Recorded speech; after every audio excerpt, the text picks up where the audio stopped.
Hi, sociology course for Betsy Ross. So today I'm going to be talking about the ideas of Samuel and then also ideas of Hochschild, I think I'm pronouncing that correctly, and then how things that they have studied and did studies on relate to the coronavirus and then also today's society. And this is my older sister, Angel. They'll be giving her input on a few of their theories and how they have, or how they can be applied to her life. So just to give you a background on Angel, like the last, I guess, almost year now, she recently just had my niece, Zoe. She had her in February. January. Oh, God. We're going to keep going with that. In January. Her due date was in February. So I'll just let her give her experience with being a mom so far, and then also just leading up to that. Okay. So, yeah. So I'm just talking about, me. Yeah. So, you talk about, okay, their pregnancy, and then work life, and then also even after you had Zoe, returning to work a few weeks ago, and then how does having a 3-month-old baby impact your work life, and then also how does work impact you raising your daughter? Okay. So I'm considered an older mom, I guess. I was 34 when I had my daughter. So I found out I was pregnant, I was 34. So initially there's all these different tests because I'm older.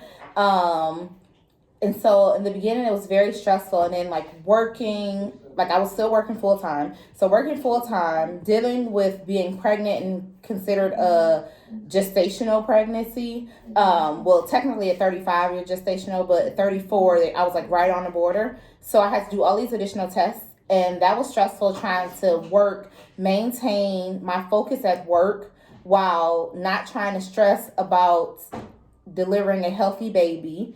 And, everything was fine. I had all these additional tests. But then she came early. So she was born at 34 weeks. 34 weeks, 5 days. So she was about 6 weeks early. And that was stressful within itself, being a new mom, adjusting. And initially I was very cautious because it's cold and flu season, because she was born January 7th. So it's cold and flu season. So I was very cautious about who was around her, where I took her, different things, just because she was born prematurely and it was cold and flu season. So then you can imagine how when COVID-19 came around, the coronavirus, the entire, everything surrounding it, when it came around, I kind of freaked out. And I read a lot about it. I watched CNN constantly. I'm like, oh my goodness, she can't go around anyone.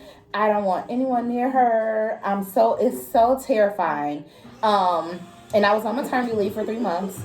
So I just recently went back to work. And it's such an adjustment because I'm working full time. And then even though, yes, I'm working at home, it's so difficult because I have to work. I'm not just at home hanging out. I have to work and maintain my production and, be successful at my career. And having a baby makes it difficult because, especially even if she's at home, I have to try to watch her.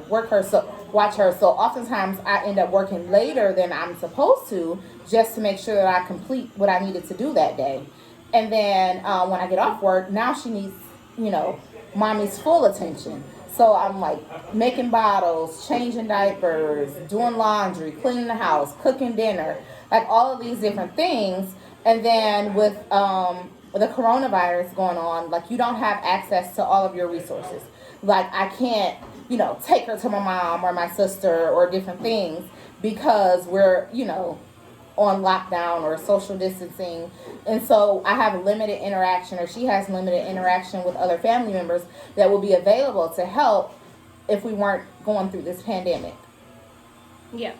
So with a lot of that, really focusing on the idea of Angel having to work for X amount of hours, maybe from 9 a.m. to like 6 p.m. because of her time having to split between working and then also tending to Zoe needs. I related that to Huxchild's theory of second shift. So mainly the theory focuses on how mothers that have a baby, maybe they are married, they're still expected to work throughout the day, but then also come home, still help the child with their homework, still cook dinner, wash clothes, and everything else. So then from there, Angel typically, now since her baby's only 3 months, she doesn't have to do homework, but because her fiance works later than she does, she's at home with the baby most of the time. So maybe she gets off at 6 and he doesn't get home until 10. She still has to cook dinner for herself, and then also fix bottles for Zoe for the night, and then also maybe wash clothes, because I watch Zoe and she goes through a lot of clothes in one day. She might change 2 or 3 times a day. So she's washing laundry at least once a week, and then also just washing her clothes, her fiance clothes. It can get kind of hectic. 2 or 3 times a week. Oh, 2 or 3 times a week. I'm sorry. I wash her clothes once a week when she's here, so that's not that bad compared to what she has to do. And then also going off of some things that she talked about. She is really obsessed with the coronavirus. I know it's not like an exaggeration, but she stays up to date on how many deaths were in Ohio today, how many deaths overall in the U.S. and other countries, and then also what are the healthcare professionals doing to help with the epidemic. So I related this to the idea of monopolist mental life. So this idea is basically talking about how as citizens we can't, let's say in urban communities, we cannot really attach ourselves to events that's going on, because it will sometimes drive us insane and make us obsess about things. So before this, I was just telling Angel that she can't obsess about this because it's not good for her mental health. And then also today was the first time Angel actually went outside, took a walk inside. Because we've been trying to tell, just get outside, go sit on the porch. But she has not went outside, not sat on the porch. I went over there the other day to get something, and she sat on the porch and then told me it was behind me because she didn't come in the house, which is understandable because she has the baby. It's just a lot of precautions that she's taking more than the normal citizen is actually doing. And then also related a lot of things is going on with the coronavirus to Sammy's idea of conflict. So saying that the world, we need conflict to maintain order. So without conflict, we'll be kind of, if everything is peachy fine, we would think something is wrong. So the idea of something has to be wrong for society to still function is the idea that he was kind of hinting on with his conflict idea. And then it also brings groups together. So even during this crazy times, you still see ads on TV telling people that we're in this together. BW has sent out multiple videos. President Homer still saying that we're still one. If you need us, contact.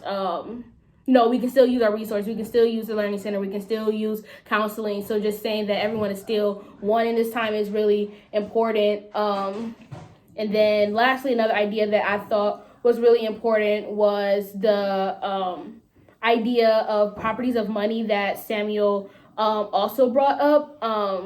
During this time, a lot of emphasis has been put on funds, money, the stimulus check that people are talking about. While that is a major concern because people are worried about how they're going to pay bills, how they're going to get food for their kids that's staying at home longer than usual, it has become something not just money. Money's been put a lot of emphasis on. The value of money has definitely changed. Bread was expensive. I took my dad to the grocery store, and he said, "Oh, this bread is cheap." And I'm like, "Dad, bread's always $2." He said, "No, Dave's bread went up." So a grocery store across the street from his house, their bread, he said, was like $4, when normally it's like $2.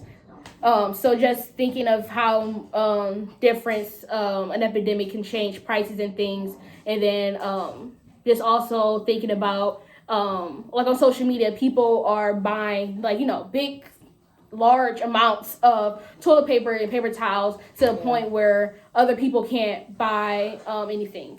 Like when everything started, my sister went out and got my niece some formula, and she was like, do I need to buy extra because other people are going to, buy a ton, so I can't buy any? Because people, I've seen on social media, people were buying so much formula, they were trying to upsell it. So this one container of formula costs, how much does formula cost? $25. Yeah, okay, so $25. Oh, so yeah, this lady trying to sell it for like $70. Just because she knows that people would need to feed their child. So obviously, if you actually needed the formula, worst comes to worst, you're going to spend the $70. So just thinking about some people that's like saying we're all in this together, Ben. Some people are saying, I'm just looking out for me and mine. So just keeping that in mind also with the ideas of the epidemic that's going on. But yeah, that's all I had to say. Thank you so much for helping me. You're welcome.